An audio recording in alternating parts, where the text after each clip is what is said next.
নমস্কার, হবি ও সুলেখা ব্লগে প্রত্যেক দর্শককে স্বাগত জানাই। আজকে তোমাদের একটা আমার ড্রাগন প্রজেক্টেই আশ্চর্য ঘটনা হয়েছে, সেটা সেই কাহিনীটা তোমাদের শোনাতে এসেছি। তোমরা সাথে থাকো, দেখতে থাকো। হ্যাঁ, ৭৫টা ফুল পলিনেশন করে ৭৫টাই ফল আমি তুলতে পেরেছি। এই সাফল্যটা আমি পেয়েছি, সেই সাফল্যটাই তোমাদের সামনে তুলে ধরতে চাইছি। তোমরা দেখো, বোঝো এবং তোমাদের বাগানেতেও এরকম সাফল্য আনো। করে এই ঘটনাটা ঘটালাম কারণ আমার যেদিন ফুল এসেছিল একটা, দুটো, 50টা, আর আরেকদিন এসেছিল 20টা। তাহলে বুঝতে পারছো তো কতগুলো ফুলকে আমার টার্গেট ছিল যে আমি পলিনেশন করবই, আর শেষমেশ কিন্তু আমি করতে পেরেছি। সেটা একান্ত আমার চ্যালেঞ্জ এবং টার্গেট, আর আমি যেটা মনে করি করব সেটা করেই দেখাই। তো সত্যি দর্শক বন্ধু, আমি করেছি এবং প্রত্যেকটা ফল থেকে ফুল থেকে আমি ফলে পরিণত করতে পেরেছি। এটা আমার দক্ষতা, যাই বলো। একা অন্ধকারের মধ্যে আমি এই কাজটা সম্পূর্ণ করেছি। একটা ফুল এসেছিল এবং প্রত্যেকটা ফুলকে পলিনেশন করতে হবে, একটা টার্গেট ছিল। বাড়ি থেকে ফুল দমে কিন্তু অবজেকশন ছিল, না যাওয়া হবে না। রাত্রি তখন 11:30, তখন আমি কিন্তু পলিনেশন করেছিলাম দর্শক বন্ধু।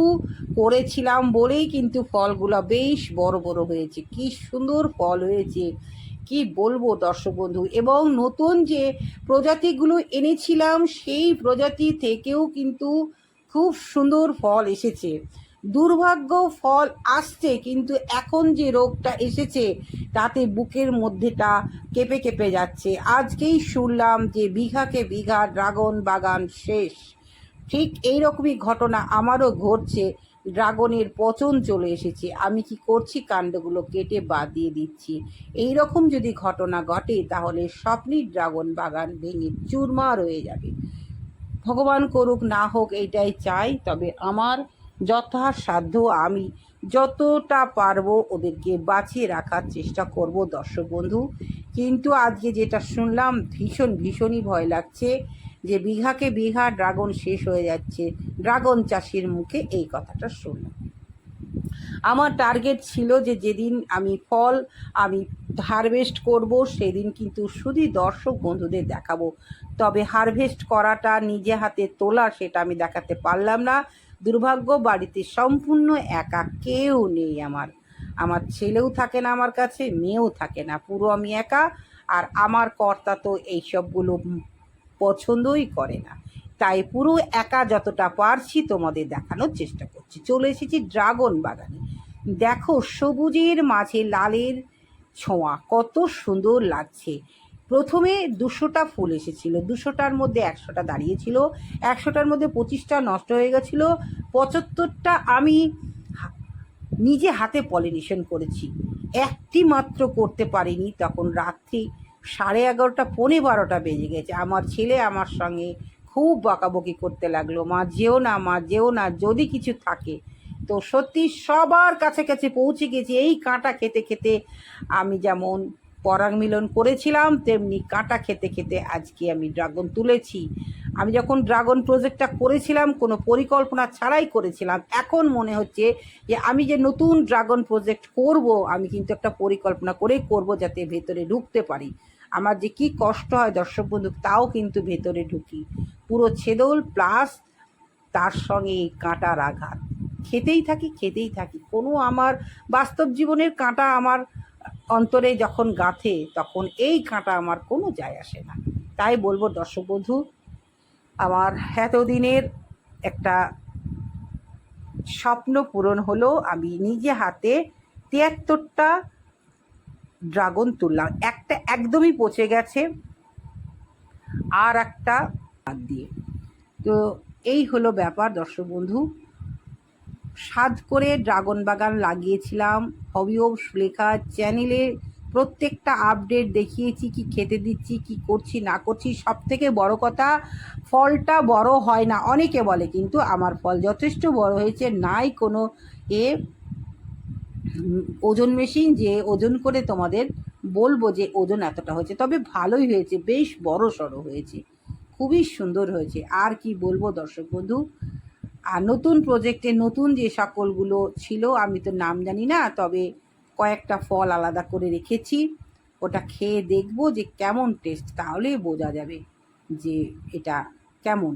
তো একটা কথা বলবো যে স্বপ্নের ড্রাগন প্রজেক্ট শেষ হতে দেব না, আমি যতটা পারবো চেষ্টা করব, কারণ করছি ওই যেখানে রোগটা ধরছে সেখান থেকে আমি ড্রাগনের কাণ্ড কেটে বাদ দিয়ে দিচ্ছি, ও রাখবই না ঝামেলা। বেশিরভাগ নতুন যে গাছগুলো লাগিয়েছি দর্শক বন্ধু সেইখানে আক্রমণ হচ্ছে, বুঝতে পারছি না। কোনো শুধু দর্শক বন্ধু, শুভাকাঙ্ক্ষী দর্শক বন্ধু যদি আমাকে একটু হেল্প করো, কি দিলে আমার এই রোগটা থেকে আমি বাঁচবো, সেটা তাহলে খুবই উপকার হয়। কারণ কাণ্ডকে কাণ্ড পচে গলে যাচ্ছে, আশ্চর্য ঘটনা, জানি না ভবিষ্যৎ এর কী আছে।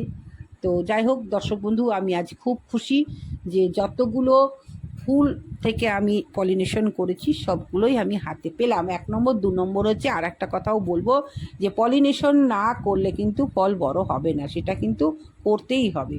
যতটা পারবে হাতের সামনে ছোটোখাটো যারা প্রজেক্ট করছো তাদের বলবো যে পলিনেশনটা করো। রেড জাম্বো, মোরাক্কাম রেড, তারপরে ইসরায়েলি হলো গাছটা লাগিয়েছি কিন্তু হলো না। আর একটা হালকা কালারে খুব মিষ্টি একটা কালার এসেছে, সেটা কিনা বুঝতে পারছি না। তো যাই হোক, সব রকম ফল তুললাম, অবশ্যই টেস্ট করে পরের বার বলবো তোমাদের যে আমি কেমন খেলাম। হ্যাঁ দর্শক বন্ধু, নতুন যারা ড্রাগন গাছ করছো তাদেরকে একটা কথাই বলবো, কিচ্ছু হাবিজাবি কিচ্ছু দেবে না, শুধু গোবর সার দিয়ে করে দেখো তো যে তোমাদের পচন আসছে কিনা। কারণ যারা গোবর সার দিয়ে করছে তারা কিন্তু একটা কথাই বলছে, ম্যাডাম আমাদের কিন্তু পচন আসছে না। তাহলে হয়তো আমার মনে হয় ওই রাসায়নিক সার প্রয়োগ করেও পচনটা হতে পারে, এটাও হতে পারে। একজন আজকে আমাকে বলল, তাই বলবো শুধু গোবর সার দিয়ে আমি নিচের প্রজেক্ট করেছি, কোনো একদম বাইরের কেমিক্যাল খাবার দিচ্ছি না। তো দর্শক বন্ধু, আজকে তোমাদের খুশির এই ড্রাগন প্রজেক্টটা দেখালাম। আবারও নতুন নতুন ফুল আসছে, তবে বেশি ফুল আসছে না, তার একটাই কারণ পর্যাপ্ত খাবার দিতে পারছি না। এত বৃষ্টিতে কি খাবার দেব, খাবার দিতে ভীষণ ভয় করছে, সব সময় মাটি ভিজা। এই মাটি ভিজা আমি একটা জিনিসই দিয়েছি, যে আমার যে তরল খাবার, সেই তরল একটা লিকুইড সার আমি তৈরি করি, সে তার মধ্যে একটু খানিকটা খোল ভিজিয়ে রেখেছিলাম প্রায় 1 সপ্তাহ মতন, সেইটাই দিয়েছি। আর কিছু এখন পরিচর্যা করো না, বৃষ্টির মধ্যে কিচ্ছু দেবে না, কিচ্ছু না, আপনি থাকুক, যতটা হয় হবে, না হয় না হবে, কিচ্ছু করার নেই, কিচ্ছু বলার নেই, সম্পূর্ণ আমি ওদের ওপর ছেড়ে দিলাম। দর্শক বন্ধু, আমি তোমাদের এর আগের ভিডিওতে বলে দিয়েছি পিঁপড়ে কীভাবে তাড়াবে, ফল কীভাবে বড় করবে, ফুলটাকে কীভাবে টেকসই করবে, ফলটাকে কীভাবে, দেখলে তো আজকে তোমাদের প্রমাণ করিয়ে দিলাম। যতগুলো ফুল আমি পলিনেশন করেছি সব কটাকেই আমি দাঁড় করেছি, একটি মাত্র পচে গেছে। তো তাহলে আমার সাকসেস, আমি এটাই বলবো যে আমার চ্যানেলে যে সকল ভিডিওগুলো দেওয়া আছে অবশ্যই দেখে নেবে। প্রত্যেকটা শিরোনাম দেওয়া আছে, কোনোটা পিঁপড়ে তাড়ানো, কোনোটা ফল বড় করা, কোনোটা বৃদ্ধি ঘটানো, কোনোটায় ফলকে টেকসই করার জন্য রাখা, কোনোটা তোমার গাছকে বাঁচানো, সব রকম হেডিংয়ে কিন্তু হবি অফ সুলেখার ভিডিও আছে, তোমরা দেখে নেবে। বন্ধুরা যারা নতুন করবো ভাবছো, করতে থাকো, মনে বল রাখো। তো আমাদের তো পিছিয়ে গেলে হবে না, রোগ আসছে বলে পিছিয়ে গেলে হবে না। আমি যেমন প্রচুর গাছ করেছি, আমার যদি এক একটা গাছ মারাও যায় তাও কিন্তু আমার অতটা কষ্ট হবে না, তাই আমি প্রচুর গাছ করেছি। এবং আগামী দিনগুলোতে নতুন নতুন আনবো, শুধু আমার নিজের জন্য। কারণ এই মার্কেটে যদি বাণিজ্যিক হিসাবে তোমরা করতে চাও, যদি বিক্রি করতে চাও, তাহলে একমাত্র পিঙ্ক রোজটাই ব্যবহার করো, পিঙ্ক রোজের মতন কিচ্ছু নেই।